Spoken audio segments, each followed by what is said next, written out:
Ngayong araw nga ay sa bidyong ito ay ise-celebrate namin ang aming birthday. Pasasalamat na rin sa lahat ng blessing at syempre sa panibagong buhay na aking tinanggap. Kasama ang mga kaibigan, katrabaho at ilan sa malalapit sa puso namin dito sa ibang bansa. Pinili nga namin ang araw na ito upang magpasalamat, magdiwang, magsaya at punuin ang aming tahanan ng mga taong talagang naging parte ng aming buhay. At hindi lang sa kasiyahan, lalo tigit sa mga panahong marami kaming pagsubok, ito yung mga taong nakapaligid sa amin at hindi kami pinabayaan. Ang inyong kapamilya, kapuso, katropa, kabarkada at kaberks, Chris Cusinero, magandang araw po sa inyo lahat. At Angelo, maraming salamat po. Yan, ngayong araw po, isi-celebrate ko yung birthday ko at may mga inimbitahan ako dito na mga katrabaho, mga kasamahan namin dito sa Canada. At gusto ko lang magpasalamat sa panibagong buhay, sa panibagong taon na binigay sa akin ng Diyos. Gayon din sa kaarawan ng anak ko at doon sa pagka-graduate ng bunso namin bilang isang sundalo. Kaya ngayon, samahan nyo kami mag-celebrate at papakita namin yung celebration namin dito sa Canada. Let's go!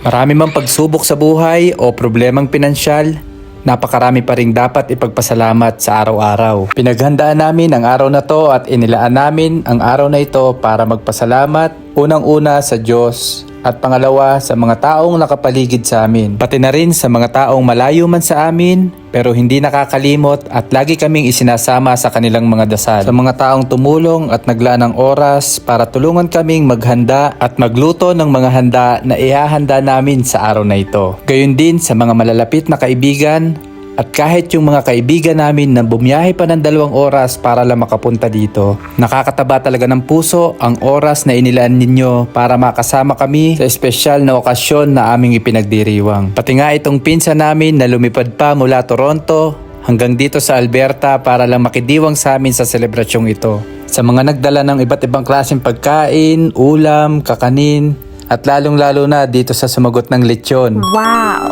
Dito nga kami umorder kay Rolly dito sa Calgary. Crispy. Buhatin natin. Maraming salamat nga pala sa bunso naming anak na sinagot itong lechon para daw mas kumpleto ang okasyon na ito. Lalo't higit, salamat sa Diyos sa magandang panahon at kalakasan na meron kami sa araw-araw. Unang bisita! Unang kalahok!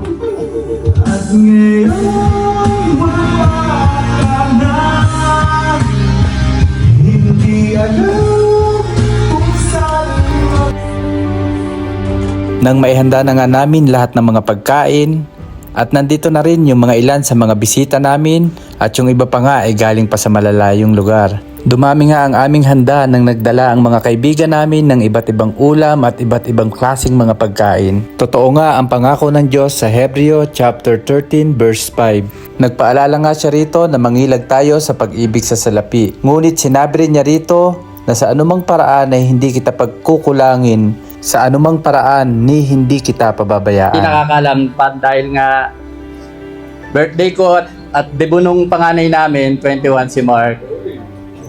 Kaya 21 na siya. Then, yung pagkakasurvive ko doon sa surgery ko, 2 surgery, open heart surgery. So, hindi ko akalaing masusurvive ko. Talagang sobrang hirap. Pero salamat sa Diyos dahil nga, eto, nakaka-recover na at parang mas malakas pa.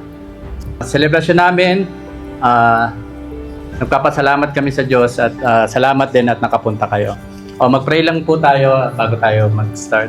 Lord God Jesus, maraming salamat sa araw na ito, sa mga biyaya, pagpapala, bawat blessing, bawat pagkakataon na binibigay niyo sa amin para mabuhay sa mundong ito. Salamat sa inyong pagmamahal sa amin. Salamat sa panibagong taon na pinagkakaloob niyo sa amin. Patuloy niyong i-bless ang mga pagkain ito na aming pagsasaluhan upang maging kalakasan ng aming lupang katawan. Maraming salamat sa mga tao na nandito, Ama, sa lahat ng mga nagdadasal. Nawa, ingatan niyo po ang bawat isa sa kanilang mga gagawin, Ama. Muli, binabalik namin sa inyo ang pinakamataas na papuri at pasasalamat. In Jesus' name, Amen.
Totoo nga ang kasabihan na napakaiksi lang ng ating buhay. Kaya paligiran natin ang ating sarili ng mga taong positive at makakatulong sa atin. Hindi lang sa ating emotional growth, lalo't higit sa ating paglagong espiritual. Lagi nating piliing pahalagahan ng ating kapwa at lagi din nating piliin na maging mabuting tao kahit sa mga taong hindi mabuti sa atin.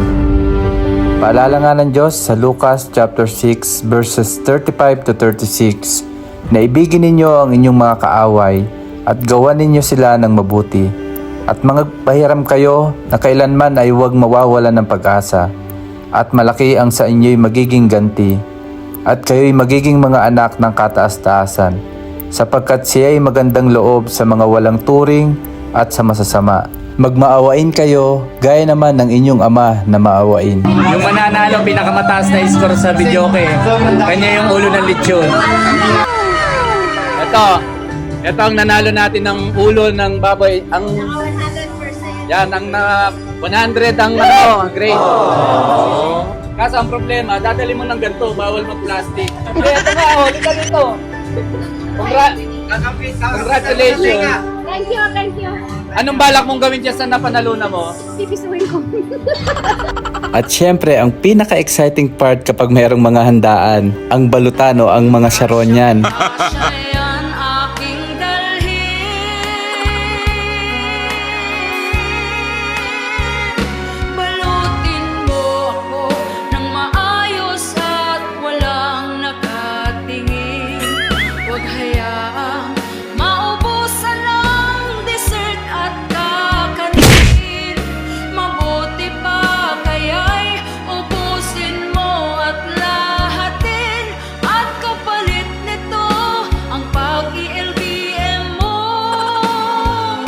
Walang tigil. Itago mo ako sa lihim ng iba mong lalag. Maraming nga pong salamat sa panonood ng aming mga videos. Kaya kung hindi ka pa nakapollow, paki-like and follow na lang po ang aming page. Hanggang dito na lang. God bless everyone. Hanggang sa muli. Ang inyong kapamilya, kapuso, katropa, kabarkada at kaberks, Chris Cusinero. Magandang araw po sa inyo lahat. At Angelo, maraming salamat po. Bye-bye. Bye-bye!